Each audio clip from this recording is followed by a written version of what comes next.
Hello everyone, Eli here, back for a CD collection video. In the background we're listening to Celestia, black metal from France, with their Dead Insect Sequestration demo from 2001, released on Drakkar Records out of France. Yeah, it's pretty decent. It's not my favorite Celestia material, but it's pretty good. Got copies of my distro if anyone needs one. Still have some left. And so yeah, we're just going back to my CD collection. We're doing 10 CDs here, and we'll see if I can make a decent video out of it. I've been kind of out of the loop the last couple of weeks. I've just been working overtime at work, and which is good because I really need the money right now. So it's it's perfect timing. Other than that, I get kind of grumpy when I work when I have to work overtime. I just don't like feeling like a fucking slave, Alright, so anyways, starting with Japan's Desecravity with their most recent album, Anathema.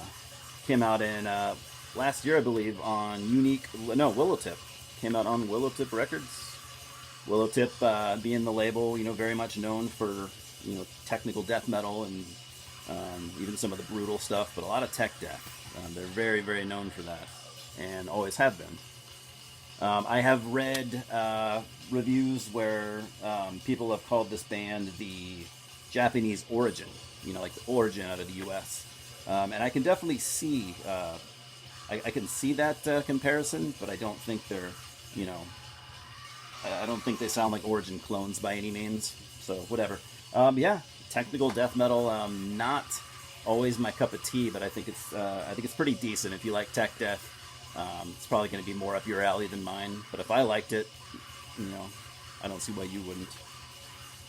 Next, we're getting to a band that, despite, I've known about them for a long, long time, and I've listened to them very, very seldomly over the last, 15 years or whatever, but I really only just kind of got into them last year. I bought a couple albums of theirs. Actually, I got them in a trade with a buddy. That band in question is Devourment. Texas death metal right here in the US, and this is their debut album, which I'm pretty pleased to own. It's a pretty cool album. It's definitely considered kind of a landmark classic in the brutal death metal genre. So of course we're talking about Molesting the Decapitated. I am probably not supposed to show that, but I don't know the rules really.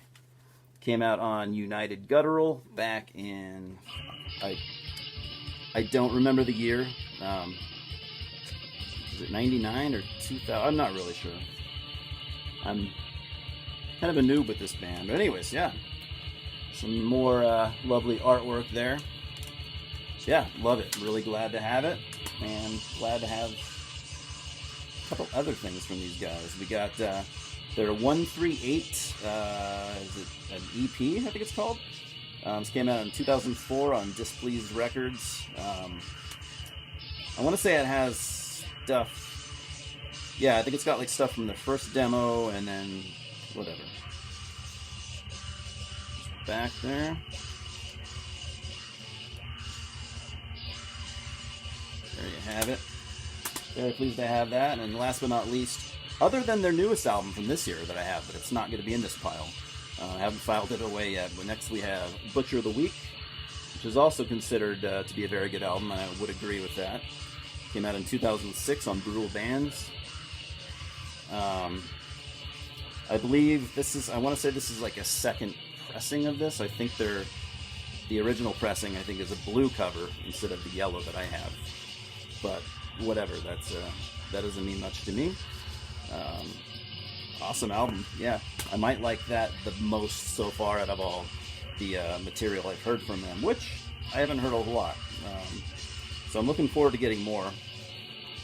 Next, we have the final recording from The Devil's Blood, occult rock out of the Netherlands.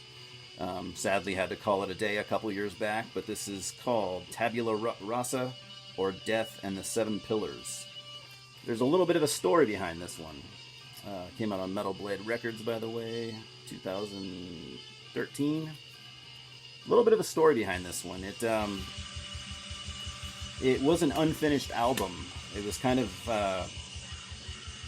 more of a demo for the album that they were working on. But when their guitarist and main songwriter took his own life, the band or the label, or the band and the label, decided to release it. And I totally get why, like kind of, his final work basically. And this album got a lot of slander when it came out. People just saying, like, I don't know if this is because they knew it was kind of demo quality material. I'm not really sure why, but I feel like people were slagging on this album way more than it deserved. Like, I remember Decibel magazine giving this like a 0 or a 1 or something like that. I thought that was really strange. For me, it's at least a 6 or a 7. It's not Devil's Blood's finest hour, but it's still better than a lot of bands, even stronger material, I think, as far as, similar bands like that. But whatever, I could go on forever about that. Next we have another band that I really, really wish I had more stuff from, and someday I will. We have Divisor from Greece with The Blackest Love, the early years. And it's exactly what it sounds like. It's a compilation off some of their earlier works. Came out in 2003 on Sleazy Rider, a Greek label, from what I remember. Divisor, yeah, man, they're just good. Really, they had some of their earlier albums that I remember hearing were amazing. Greek, Hellenic black metal, very much in the vein of, I know these names get thrown around all the time, but Rotting Christ, Barathron, stuff like that. Zemail, early Agatus, good stuff. I would definitely recommend their earlier work if you can get your hands on it. I don't know how rare it is. If it's hard to come by or whatever, I'm not real sure. But track some down if you like the Hellenic black metal. You definitely need some in your collection. I mean, I need more in my collection. Having just this one release is not nearly enough. But and then we have a band that I've only ever owned this one album from. I've heard a little bit of their other stuff, and it doesn't always work for me. But we have Germany's Dissented, which a lot of people are like, that's such a stupid name, and I thought so too when I first heard it. But it's an Edgar Allan Poe reference, so automatically that makes it cool. This album's called Issue 6. Came out in 2005 on Nuclear Blast Records. And basically, what they sound like is kind of a modern produced, old school thrash death. And when I say thrash death, I mean because I feel like there's, they're more of a thrash band with with a death metal edge. And I like this album a lot. I've heard some of their other stuff, which I thought maybe was a little more death metal oriented than this album. I could be wrong, but they're just, the songs are short and sweet. They're not that short actually, 3 to 5 minutes, but they seem to go by fast for me.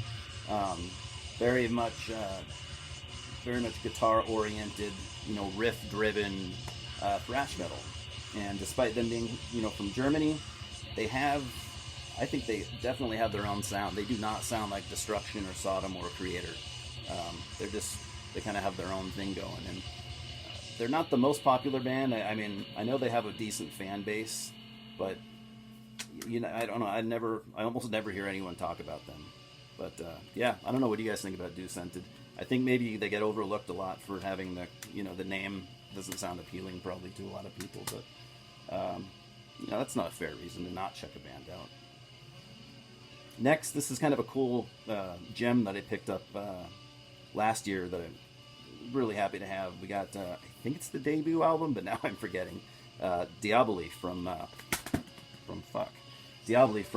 Finland. Mesmerized in Darkness. This came out on Unisound Records, old Greek label. I doubt they're still active, but don't quote me. I think this came out in 95. And what's funny is, I don't remember digipacks from 95. I don't know. I mean, maybe I just don't remember, but I don't think they were very common. And I got this from my buddy Kevin, and god damn, I have to give him a massive high five for keeping this thing pristine. I mean, look at the corners on that. 1995. I mean, this thing is almost flawless. It's pretty fucking impressive, man. Kevin, if you're watching, what's up, buddy? We got 2 left from the same band. We got 2 albums from Diabolical Masquerade. This band is so great. I picked these albums up last year, so basically that was a long time coming.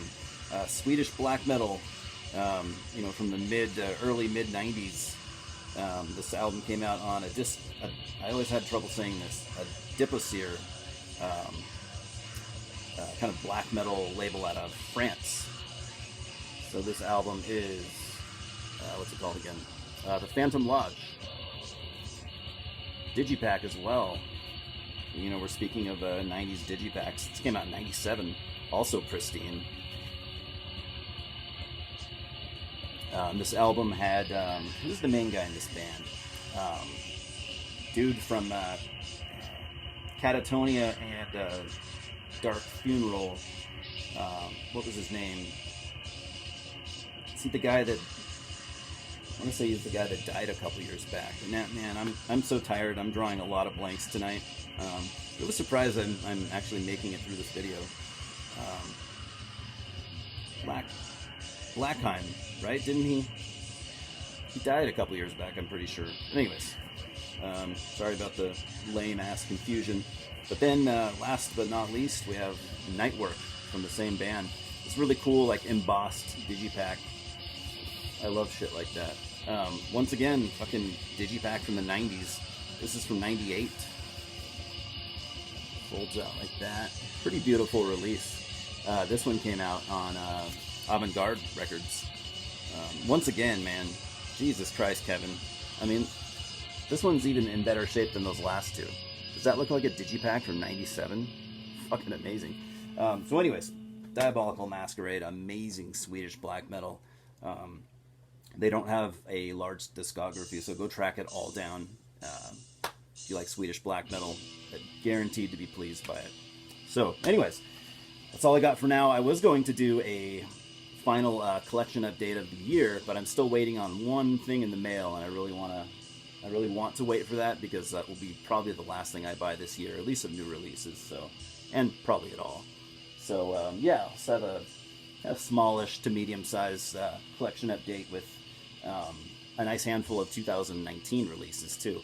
I also need to start working on my end-of-year list. I'm going to do things a little different this year, and typically I just keep it simple and I do a top 10, but this year I'm going to take all the releases I bought in 2019, which aren't that many really, and I'm going to rank them accordingly from top to bottom. I just thought that'd be kind of fun. Probably like 25 releases or so. But yeah, that's all I got for now. Hopefully my next video, I'll do another horror movie video. I know those aren't huge, but they're really fucking fun.